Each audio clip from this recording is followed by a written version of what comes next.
Obviously, we can't guarantee a fire is going to happen, but we can give you a pretty good idea of what it's going to look like if it does. It's evening, and everyone's gone home.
The fire you've just seen was very real, even if the office wasn't.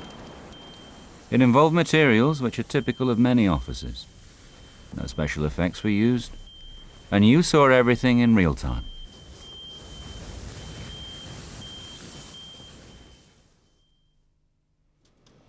But of course our fire was no accident. It was set up and ignited purposely, then filmed by experts for your benefit. What benefit? Well, normally at this point, we might be obliged to give a rather needless warning, such as, "Don't try this in your office," and it sometimes gets a laugh. But by changing just one word, it becomes a serious message. By looking at why fires like this happen, it's possible to give advice on how you can prevent them. Our office fire had to start somehow. It was arranged so that an igniter, mimicking the heat from an overloaded electrical socket, caused a plastic bin and paper to catch fire. But other sources can't be ruled out. Damaged wiring, faulty appliances, a discarded burning cigarette, or even arson. So, our first piece of advice is easy, and it's about prevention. Don't use appliances with faults or damaged wiring. Don't overload sockets. Don't leave anything switched on unless you need it, and be careful with cigarettes, matches, and waste paper. A quick walk-around inspection at the end of each day would mean that most of these hazards could be spotted. You should also look for windows and doors left open. Every fire needs oxygen to keep going. Starved of oxygen, as it would be with all windows and doors shut, a fire like this becomes much less severe, more contained, and it's even possible that it will go out on its own. So, here's our next advice. Make sure windows and doors are shut when everyone's gone home. The people using our office haven't been too careful, as you can see. And after only 60 seconds from the first flame, a fire has taken hold. Although if anyone happened to pass the office, they probably wouldn't notice the fire. But there is rapid growth, and after only another 60 seconds, flames are reaching the ceiling.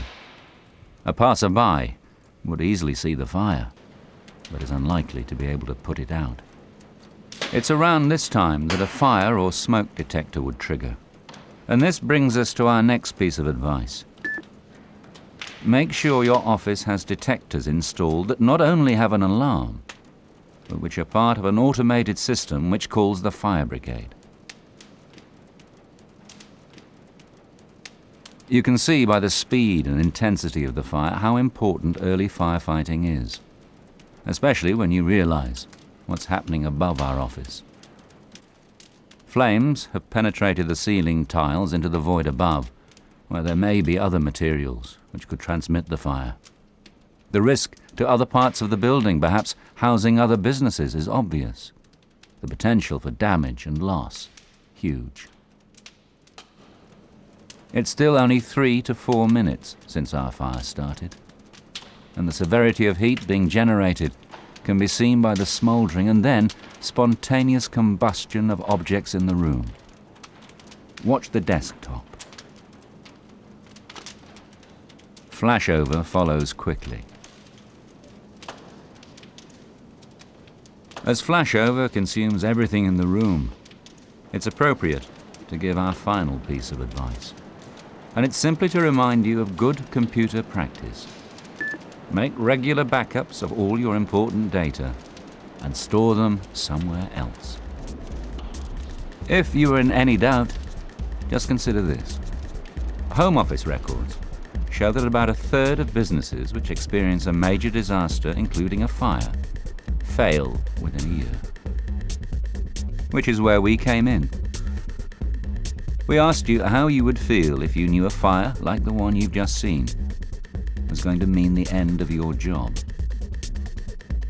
Obviously, you'd feel pretty bad.